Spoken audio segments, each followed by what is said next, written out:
अस्सलाम वालेकुम नाज़रीन, आप देख रहे हैं पीकेएन न्यूज़ चैनल। मैं हूं बिनिश जावेद। आज मैं रिवायती तौर पर आपके लिए कोई खबरनामा लेकर नहीं आई, बल्कि एक ख़ास दिन पे बहुत ख़ास ट्रांसमिशंस आपके लिए लेके आई हूं। जी हां, मैं बात कर रही हूं फादर्स डे के हवाले से।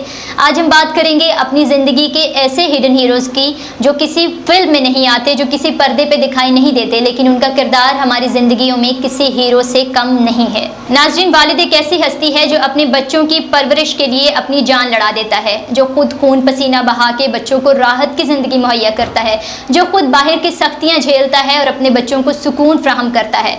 हम में से बहुत से बच्चे, फिर चाहे वो बेटियां हों चाहे वो बेटे हों, हम घरों में रह के फरमाइशें करते हैं, अपनी ज़िंदगी की आसाइशें जो हैं उनकी डिमांड करते हैं अपने वालिदैन से, ख़ास तौर पे अपने बाप से, बिना ये सोचे, बिना ये समझे, बिना ये जाने कि जो चीज़ें हमें मुहैया की जा रही हैं वो कहाँ से आ रही हैं। उन चीज़ों के पीछे, उन आसाइशों के पीछे एक बाप की कितनी स्ट्रगल होती है, उसकी कितनी मेहनत होती है, उसकी कितनी कुर्बानियाँ होती हैं, इसका अंदाज़ा हम कभी भी नहीं लगा सकते। अपने वालिदैन की, अपने बाप की इन कुर्बानियों का समर उनको देने का एक वाहिद तरीका यही है कि आप उनके साथ हुस्न सलूक करें, आप उनके साथ उस तरह का रवैया इख्तियार करें जिस तरह से आप चाहते हैं कि आपके साथ किया जाए। आज की यंग जनरेशन को रहनुमाई देने के लिए आज हमने अपने स्टूडियो में मदऊ किया है एक उस्ताद को, एक टीचर को, क्योंकि जिस तरह से एक बाप अपने बच्चे की परवरिश करता है, उसकी नशुनमा करता है, बिल्कुल इसी तरह से एक उस्ताद भी रूहानी बाप होता है और वो भी बच्चे की ज़हनी नशुनमा करता है। तो आज के इस दिन पे इस टॉपिक की रहनुमाई के लिए एक टीचर से बेहतर कोई और मेहमान नहीं हो सकता था। तो आइए मिलते हैं उनसे। आज के इस खास शो में हमने जिन खास पर्सनालिटी को मदऊ किया है उनका ताल्लुक भी शोबा तदरीस से है, जो एक अरसा दराज से शोबा तालीम से मुंसलिक हैं। आइए उनसे गुफ्तगू करते हैं। हमारे साथ हैं प्रोफेसर साजिद नदीम साहब। सर, कैसे हैं आप? खैरियत से हैं? पहले तो आपका बहुत शुक्रिया, आपके बहुत टफ शेड्यूल में से हमें जो आपने वक्त दिया, आपके शुक्रगुजार हैं हम।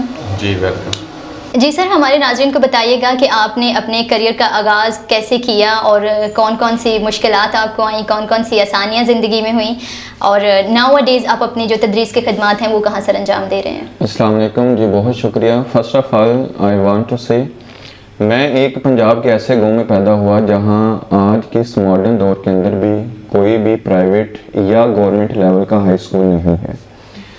वहां पे हम तकरीबन 9 से 10 किलोमीटर दूर एक स्कूल था, वहां पे मैंने मैट्रिक किया। उसके बाद फिर स्टडी के लिए और फर्दर क्वालिफिकेशन के लिए, एजुकेशन के लिए हमने गुजरांवाला शिफ्ट हो गए।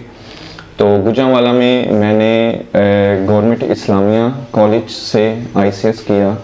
उसके बाद मेरे फादर की डेथ हो गई और एक हमारे गुजरांवाला के अंदर स्कूल है हैदर मॉडर्न स्कूल, वहाँ से मैंने अपनी जॉब का आगाज़ किया एज आ इंग्लिश टीचर। मैं बीकन हाउस का एक प्रोजेक्ट है Concordia group of colleges Gujranwala campus, उसके अंदर as a head of department English department के तौर पे भी काम कर रहा हूँ, इंग्लिश लेक्चरर के तौर पे काम कर रहा हूँ, और अल्हम्दुलिल्लाह I am the one of the pioneers of Concordia group of colleges Gujranwala campus. अच्छा, जैसे आज पूरी दुनिया में फादर्स डे मनाया जा रहा है, तो आप इसको किस नज़रिया से देखते हैं एज अ पाकिस्तानी? इसके बारे में मैं ये कहना चाहूँगा कि ये इस वक्त की ज़रूरत है कि फादर डे जैसे जो इवेंट्स हैं उसको हम सेलिब्रेट करें। याद रखिएगा, इस तरह के जितने भी इवेंट्स हैं उनका जो पर्पज़ है वो ये है कि वालिद की जो कुर्बानियाँ हैं उसको हमें याद करना चाहिए, उनकी कदर करनी चाहिए। याद रखिएगा, हम उस मुआशरे के वासी हैं जहाँ पर जायदाद के मामले में वालिद को मारा जाता है, यहाँ तक कि उसको कत्ल कर दिया जाता है। हम उस मुआशरे में रहते हैं जहाँ पर वालिद मेडिसिन के लिए अपने बच्चों के तरले और मिन्नतें करता फिरता बेचारा। हम उस मुआशरे में रहते हैं जहाँ पर वालिद को बोझ समझा जाता है। इस तरह का जो मुआशरा है वहाँ पर वालिद की कदर, उसकी कुर्बानियों को उजागर करने के लिए हमें फादर डे जो है ये सेलिब्रेट करना चाहिए, ताकि हम एक जो न्यू जनरेशन है उसको ये मैसेज दे सकें कि जिसने अपनी जो जवानी है वो आपके नाम कर दी हो, तो जब वो बुढ़ापे में पहुंचे, जब वो कमज़ोर बने, तो औलाद को चाहिए, बेटों को चाहिए, बेटियों को चाहिए कि वो अपने वालिद के दस्ते बाजू बने और उसकी कमर को मजबूत करें। बहुत शुक्रिया सर, बहुत उम्दा बातें आपने की। मैं ये कहूँगी कि दुनिया भर के बच्चे अगर अपने वालिदैन के बारे में ऐसी बातें सोचना शुरू कर दें तो ज़िंदगी वालिदैन की बुढ़ापे में जाके मैं समझती हूँ कि आसान हो जाएगी। आपसे ये पूछना चाहूँगी कि इस्लामी नुक्ता नज़र से एक वालिद की क्या अहमियत होनी चाहिए औलाद की नज़र में? क्योंकि हमारी जो यंग जनरेशन है मोस्टली हम इनको इस्लामिक वे से यानी रिलीजिकली अगर आप उनको कोई बात समझाएं तो उनको बेहतर तौर पे समझ आती है। तो आप मुझे ये बताइएगा कि इस्लामी नुक्ता नज़र से क्या अहमियत है एक वालिद की बच्चों की ज़िंदगी में? याद रखिएगा, दुनिया भर में जितने भी मज़ाहिब हैं, ये सब मज़ाहिब जो हैं ये हमें गाइड करते हैं। ख़ुसूसन हमारे जो ब्लड रिलेशंस हैं, ख़ास तौर पे जो वालिद है, वालदा है, इसी तरह आपकी जो फैमिली में बीवी हैं, आपके बच्चे हैं, तो इनके हवाले से हमें प्रॉपर गाइडलाइन मिलती है।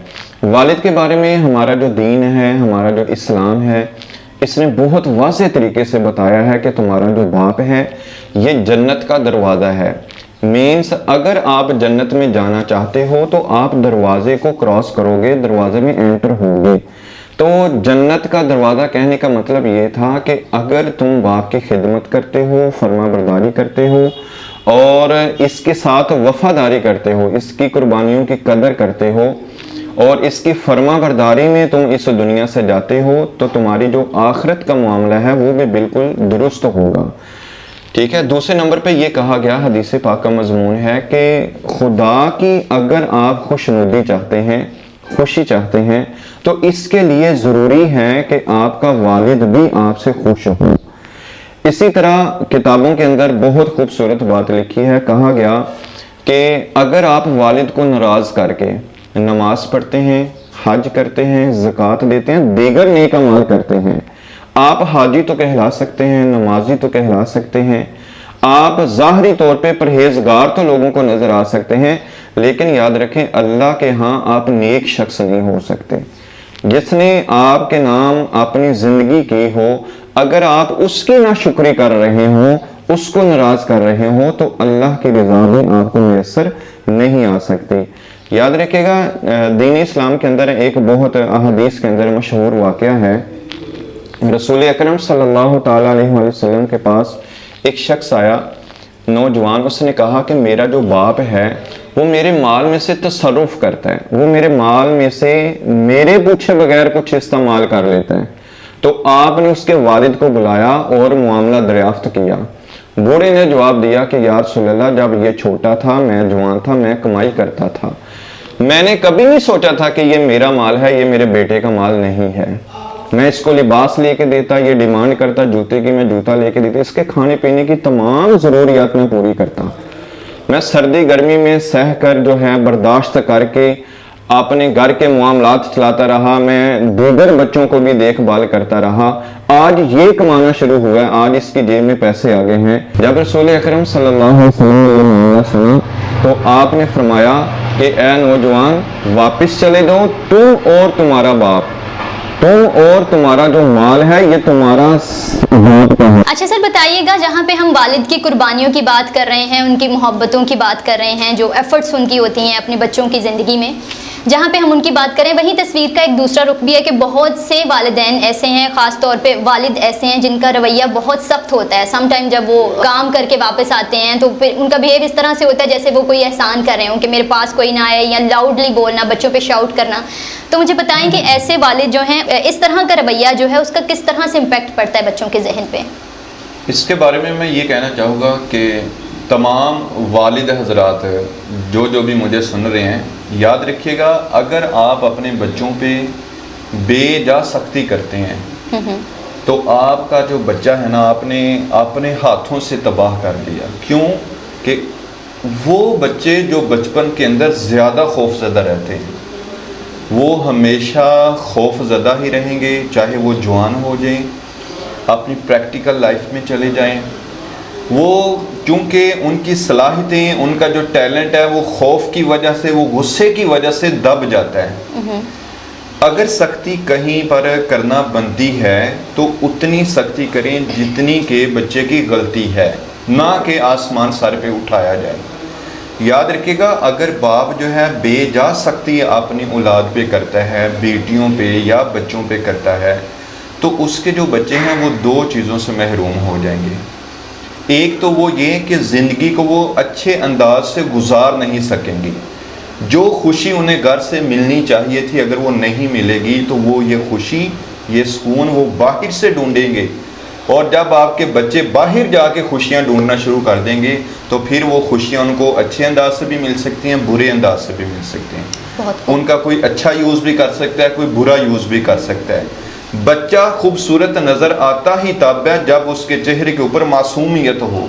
तो जिस चेहरे के ऊपर हर वक्त खौफ जारी रहेगा, खौफ तारी रहेगा, तो याद रखिएगा उन चेहरों के ऊपर फिर जो मासूमियत है वो नहीं रहती, मासूमियत वहाँ से रुखसत हो जाती है। इसका तीसरा नुकसान वालिद को ये होता है कि वालिद ने जो औलाद की जानिब से मोहब्बत समेटनी थी, फर्मा बरदारी, उसका लेवल बहुत लूज़ हो जाता है। अगर आप बार बार एक बच्चे के ऊपर चिल्ला रहे हैं, बेजा सख्ती कर रहे हैं, मेहमानों के सामने, गली वालों के सामने, उनके दोस्तों के सामने आप अगर डांट रहे हैं, तो आप याद रखें एक बच्चे की भी इज्जत नफ्स होती है। जब उसकी इज्जत नफ्स जो है वो डैमेज होगी, बच्चे के माइंड में जो आपका एक लेवल था मोहब्बत का, हमदर्दी का, इज्जत का, वो लेवल डाउन होना शुरू हो जाएगा। तो इसका नुकसान मैं समझता हूँ कि वालिद को ही होता है अगर वो बेजा सख्ती करता है तो। बिल्कुल ऐसा ही है। मैं यहाँ पे एक बात ऐड करना चाहूँगी। मेरे वालिद साहब अक्सर कहते हैं कि डर की जो उम्र है वो बहुत छोटी होती है, मोहब्बत की उम्र बड़ी होती है। अपने बच्चों पे इस तरह से इन्वेस्ट करें अपने प्यार को, अपनी मोहब्बत को, कि वो आपकी मोहब्बत में कैद होकर ऐसी कोई हरकत ना करें, ऐसा कोई काम ना करें जिससे आपकी तरबियत पर भी उंगली उठे और उनके किरदार को भी मशकूक नज़रों से देखा जाए। अच्छा सर, हमने अक्सर देखा है कि माएँ जो हैं वो बहुत एक्सप्रेसिव होती हैं, प्यार का इजहार बहुत आसानी से